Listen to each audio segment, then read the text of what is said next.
All right, in this video, we are going to talk about measures of variation. So, a measure of variation or spread, it's a descriptive measure, so it describes the data and it indicates the amount of variation or spread in a data set. So basically, if we're talking about how much the numbers are spread out. So if you have a data set and every number is exactly the same, well, there's really no variation in that.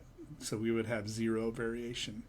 Whereas if you had a lot of different numbers and the numbers were really far apart from each other, then you would have a high amount of variation or spread in the data set.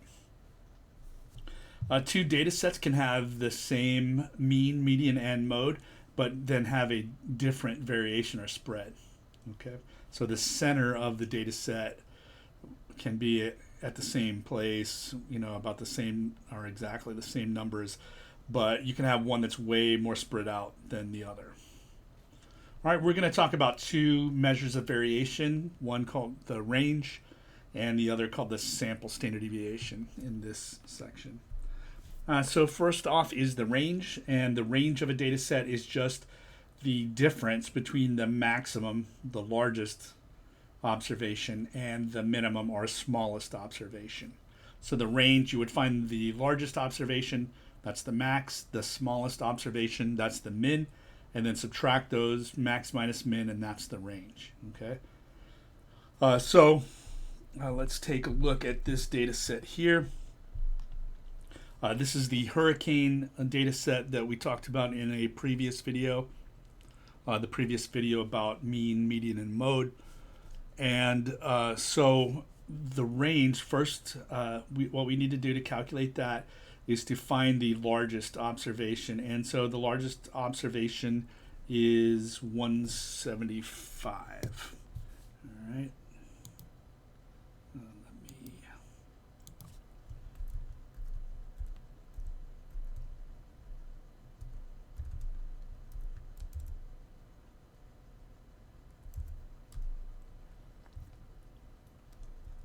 Pull this up. All right, so the max in this data set is 175.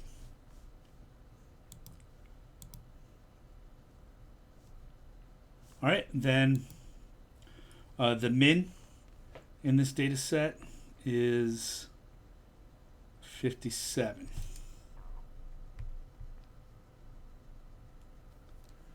Okay. So that's the smallest observation that we see going through here. All right, so the min would be 57. So then the range would be the max minus the min.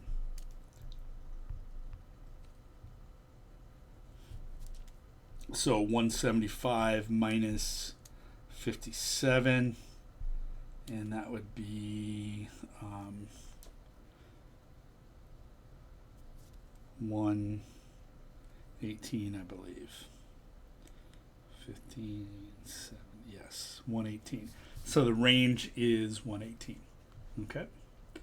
So that's it. So one of the advantages that the range has is that it's fairly easy to calculate. You just have to search through the data set, find the biggest, find the smallest, and then subtract them to get the range. On the other hand, it's just the downside to the range is that it's not that great of a measure of variation. It really, you can have two data sets that are spread out in a lot of different ways. If you had one just like really large number, and then all of the other observations are equal, then that would drastically affect the range. So it's just not that great of a measure of the variation of a data set. Okay. So on to the next one. The next measure of variation that we'll talk about is the sample standard deviation. All right, and this one is the one that we will spend the most time with, and it is by far the most important one that we will talk about. And on the downside, it's kind of a pain to calculate. So just right off the bat, before I get into this, we're going to talk about two ways to calculate the sample standard deviation. There's two different formulas that you can use. There's this formula that we'll talk about first. This formula is not the greatest formula to use, okay? So you're way better off using the second one that we talk about. All right, so why talk about this one at all? Well, this one kind of describes what the sample standard deviation is better than the second method. If you look at the second formula and try to explain it, exactly the idea behind the sample standard deviation, it would be really difficult.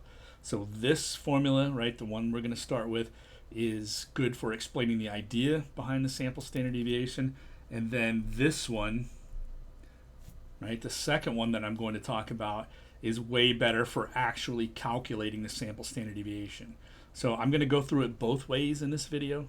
All right, so you'll have examples to look back at on how to do this to make sure that you get it down. But from here on out in the course, then I am going to be using this one to calculate it because to me it's just so much easier. All right. Okay, so let's go through and calculate the sample standard deviation. So first off, right, the sample variance, that's denoted by this formula S squared. Okay, so this is the variance, is given by this formula. Okay, so this formula you can see uses the sigma notation. So remember that sigma notation just stands for add up. Okay, so add up all of these. So what you would do to calculate this is to find the mean, right? That's what this x bar is. So first step is to find the mean, and then what you would do is subtract the mean from each observation. So here you're finding the difference between the mean and each observation. Next you would square those and then add all those up, okay? All right, and then divide by n minus 1. All right, so that is the sample variance. The sample standard deviation would be the square root of the sample variance. So S is the usual formula that we would use for the sample standard deviation. So when you see S, right, they're talking about the sample standard deviation. And that would be the square root of all this stuff here, okay? All right. So let's go through and calculate this. I'm going to show you in this next example, we are going to calculate the sample standard deviation of this data set. Okay. And I have all of the calculations here in the next slide. All right. And we are going to work through each of these, okay? Okay, so here we go.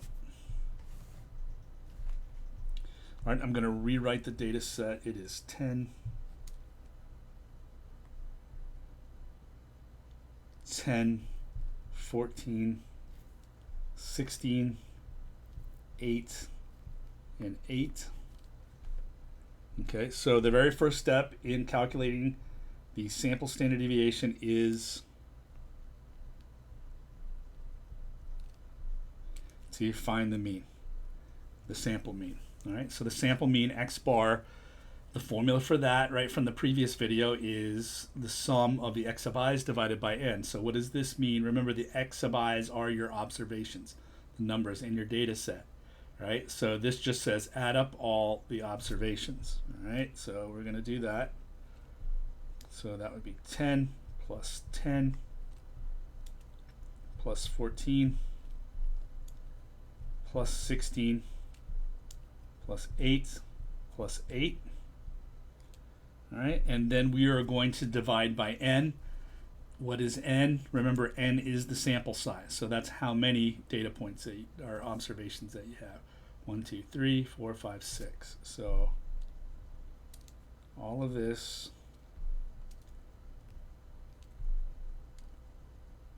divided by 6. Okay. All right. So I've already got all this done, so I'm not going to show you, just add these up, right, using a calculator or some other device. And these are going to add up to give you 66. All right. So 66 divided by 6 will be 11. All right. So the center of that data set is at 11. And by the way, I think I do have this data set right here. Right here is a dot plot of that data set. So you can see that, excuse me, the mean is right here at 11. Okay, so that's kind of about in the center of the data set. All right, next up, right, is what I want to do is when I calculate this out, I usually just make a little table and calculate it out using the table. So I list my observations down the table. So 10, 10, 14, 16, 8, and 8. All right. And remember the formula that we're using is this formula right here, okay, for the sample standard deviation. So in the next column, what you want to do is subtract the mean from each observation. All right, so the next column that you would make would be x sub I minus x bar. All right, so this would be 10 minus 11, 10 minus 11,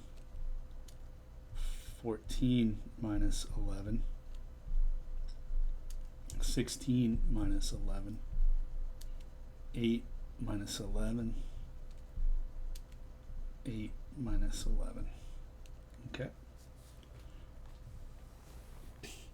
All right, and so remember that's this part inside here. So you're calculating what's inside parentheses first. All right, let's go ahead and do those calculations. So 10 minus 11 is negative 1. So that would be, both of those would be negative 1. This would be negative 3. This would be 5. This would be, oops, sorry, that's positive 3 up there.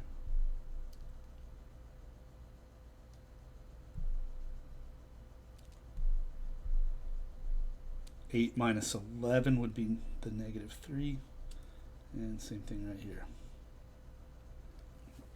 All right, so I just want to stop and take a look at what we are doing here. Is we are basically counting here, figuring out how far away our observation is from the mean.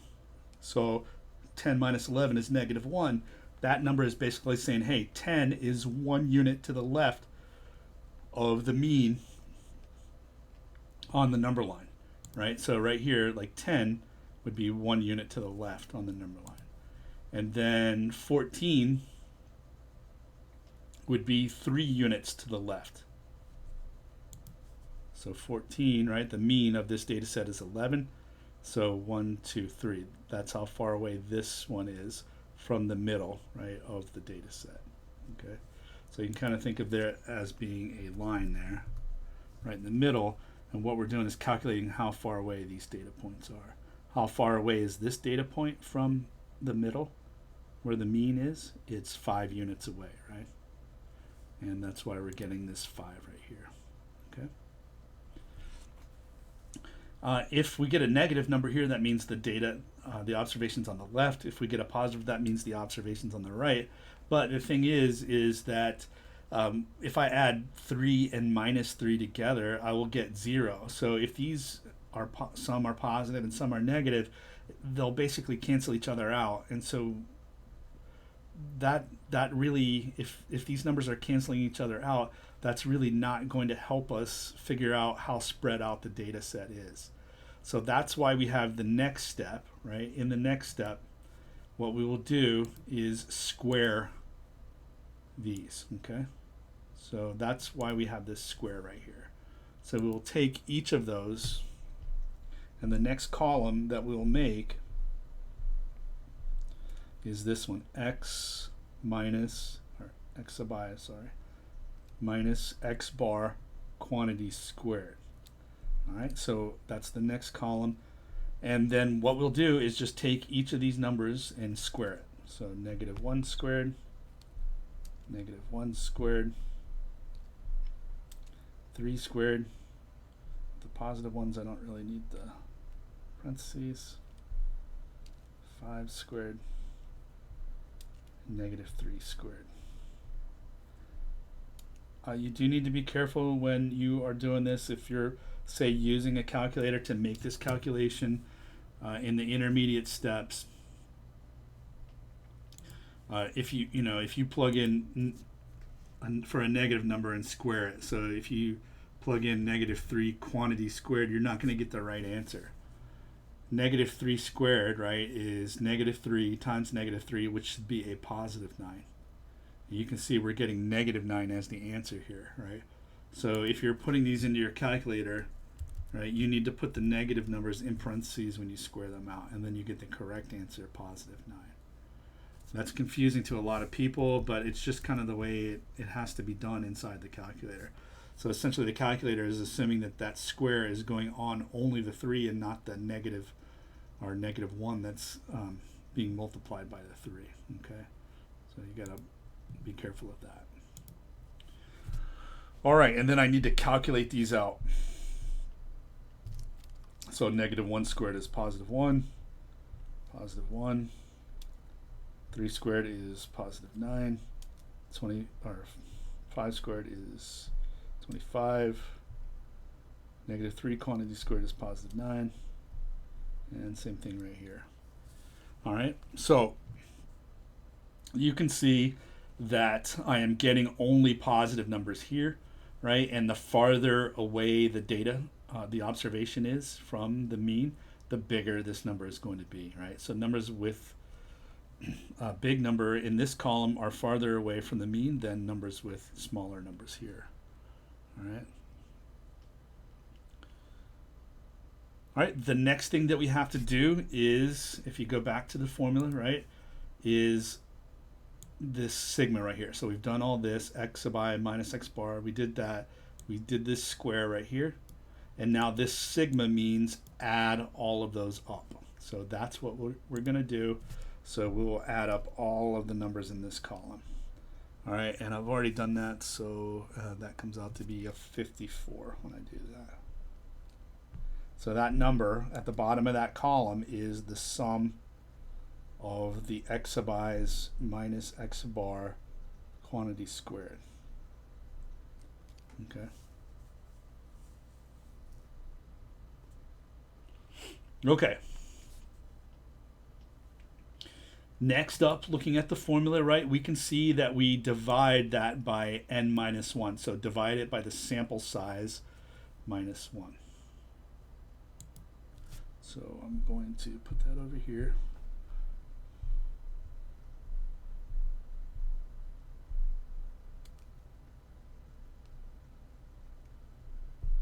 X sub I minus x bar quantity squared over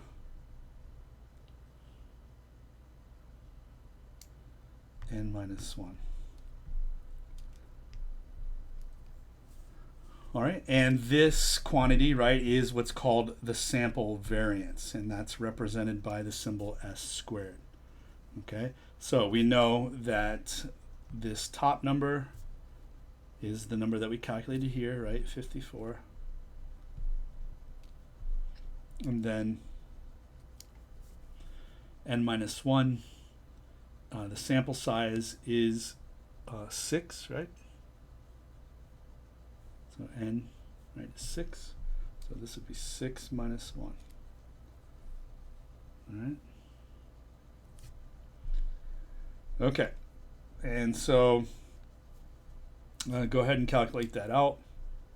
we get 54 over 5. So that's S squared. All right, so that's the sample variance, but what we want is the sample standard deviation, right? Well, before I move on to that step, let me explain to you why we're doing this step. So what we're doing, right, if you think about it, is we add all these up, right, and we get this number. And these numbers kind of represent how far away each of the observations is, right, from the mean. And then we are dividing by almost by how many we've got. So this is almost like we're taking the average of how far away these numbers are. Okay? So the average distance squared from the mean. Now you might say, well, if you're taking the average, right, or the mean, I know you divide by how many you've got. Why are you dividing by n minus 1 here? Why are you doing that? And the answer is kind of complicated, and so, but it is that we, later on, for the things that we do, we will get better results if we use this n minus 1 as opposed to n, okay? So I don't want to go into that now, but in a later video we will talk about why this is better, briefly, okay? All right, so we have the sample variance, and now the very last step, right, if I look back at my formula, is to get the sample standard deviation, which is called S, is to square root the variance, okay? So I would do S equals square root 54 divided by 5. All right, and then we'll get that number as a decimal. So we would just take the square root of 54 divided by 5. And so you can see we get this number here. And I will just take this to 3 decimal places, right? So that would be 3.286. The next number is 3, right? So since this number is a 3, we would not move this up, right? So the answer rounded to 3 decimal places would be 3.286, okay? So that is the answer here. So that is the standard deviation of this data set, okay?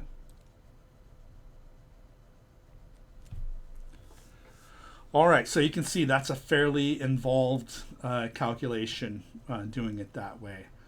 But the advantage, here is you can kind of see why this would give you a good measure of how spread out the data is, right? We would just look at how far away each individual observation is from the mean, and square that, right, so that these numbers aren't canceling themselves out, and then kind of get the average distance, although it's not exactly the average or mean distance because we're doing this n minus 1 right here.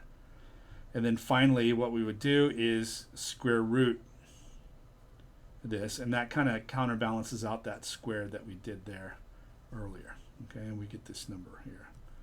All right, so the bigger this number is, the bigger the standard deviation, the more spread out the data is, right? And we'll take a look at an example here in a minute. Okay.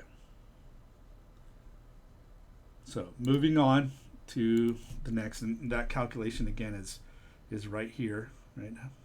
The details of it.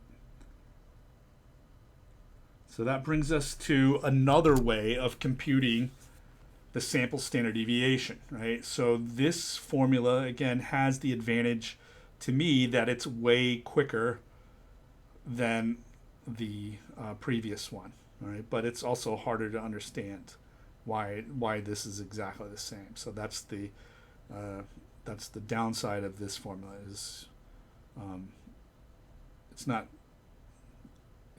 it's more difficult to understand why this would give us the spread of the data. All right, but I'm almost always going to use this one, and in fact I probably will use this one for the rest of the examples where we have to compute this. Okay. All right, so what I want to do then is to go back and compute the standard deviation of this same data set using the second computational formula. Okay, so here are the details of the calculation, and I'm going to, I guess I'll just need to erase this whole slide and rewrite the data set. All right, so let me go ahead and write it down again. 10. It's not going to work. All right, 10, 10, 14, 16, 8, and 8.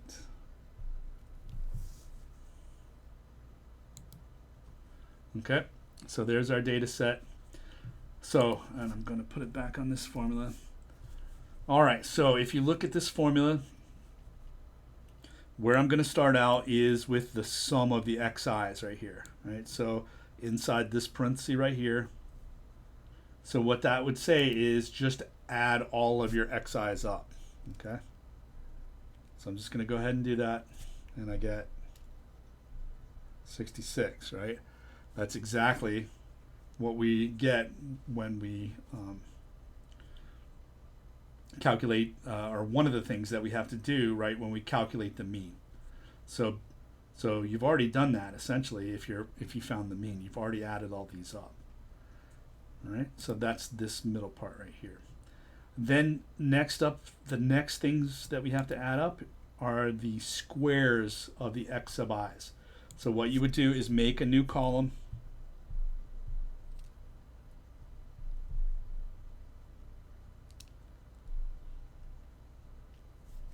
And then you would square each of those numbers. 10 squared, 14 squared,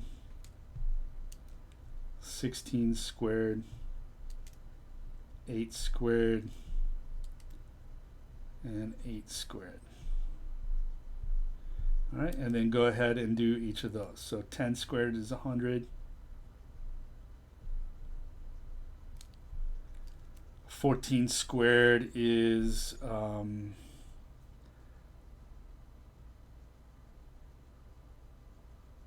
is it 156? Can't remember off the top of my head. I don't want to mess this up. 196, yes. 16 squared is 256. 64 and 64 again.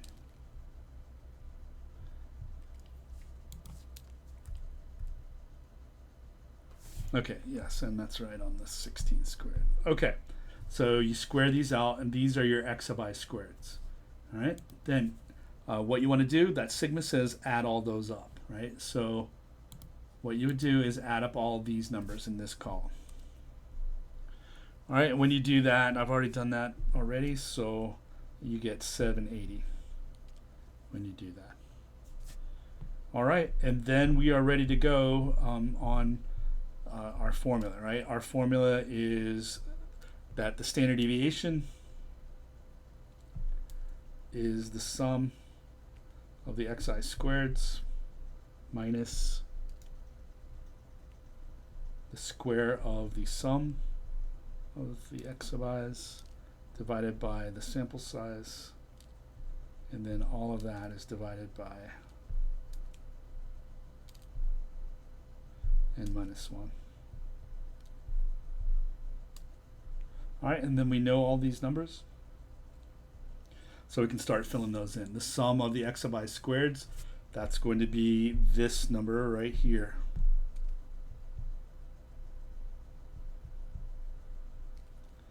And remember, this one is the sum of the x sub i's. All right, so I have 780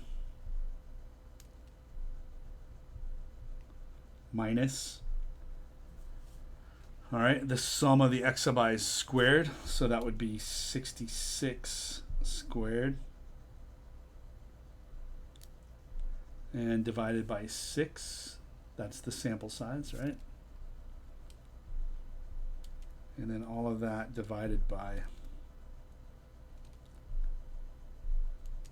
the sample size minus 1. Okay.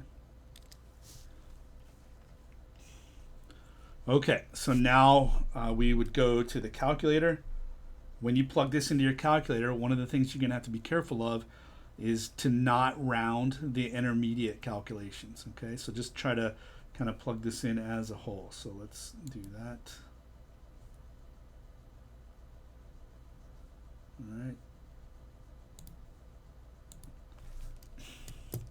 So we would have the square root of 780 minus 66 squared divided by, oops, sorry,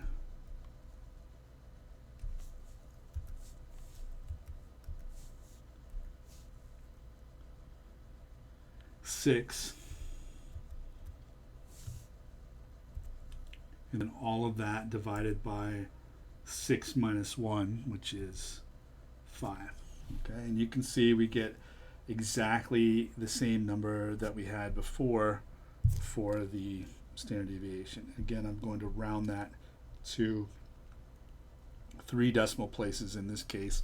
When you take the quiz or the exam, it will tell you how many places they want you to round that answer to. Okay?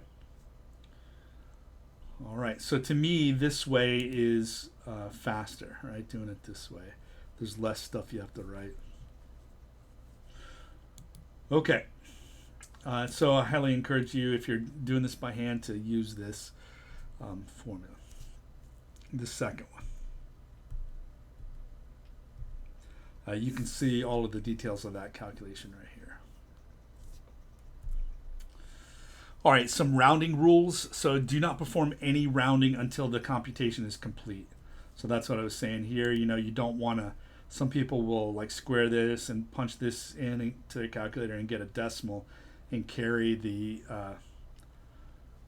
round off whatever this is. Actually, that goes in evenly in this case, but if it doesn't, right, if you get decimals, you don't want to round that off. You're way better like putting this result into your calculator. So don't round off. Maybe your data set, your observations have decimals. Don't round those off, okay? Because if you do, you're going to get the answer wrong in the end. This will not come out right, okay? So make sure that you're not doing rounding that off until you get to the very end, okay? That's really important. And the general, if on the quizzes and exams, I'll just say round to this many decimal places. But the general rule that our book uses is to round the final answers that contain units to one more decimal place than the raw data. So, like for instance, here the raw data is to 0 decimal place. So in the book, they would probably round this to 1 decimal place, 3.3. Okay, just so you know that. Okay, and so now that's how you calculate the variation, and the standard deviation in particular will probably mostly be calculating the standard deviation in our class. And so the relationship between the standard deviation and the variation, it's variance and standard deviation. So we're talking about the variation, how spread out the data set is. The relationship between the variation and the standard deviation is the more variation in your data set, the larger the standard deviation will be. And the smaller the variation, then the lower the standard deviation will be, and the lowest it can be is 0. Okay. All right, so let's take a look at that. I have some data sets over here, and I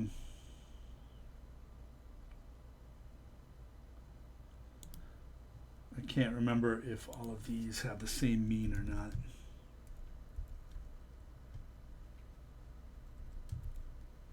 No, they don't. But their means aren't that different. All right, so first is this data set that we've been looking at. Right? You can see it's fairly spread out. We got 3.286 for the standard deviation. Next up is this data set B. You can see when I graph it, you can see that it's spread out, right, more than the you can see that the green dots, right, are more spread out than the blue dots, right? Here, the smallest blue dot is here. The largest one would be here. There we go. So the green ones are more spread out. If you look at the standard deviation, you get 5.6 right in there. So the standard deviation of the green data set is larger than the blue data set because it's more spread out. And then finally, this data set C right here, you can see there's no variation at all. Every number is exactly the same in the data set. So when you look at that, you can see that all of those are exactly right 11. And if you look at the standard deviation of that data set, it is 0, right? And so if all the numbers are the same, there's no variation, you're going to get 0 for your standard deviation in that case, right? So it in fact does give, the standard deviation does give a numerical summary or description of the variation of a data set. The higher that standard deviation is, the more variation you have in your data set. Okay. All right, I think that is it for the lecture part. You need to, these are some homework problems so you can practice. You need to be able to compute the standard deviation of a data set for the quizzes and on test number 1.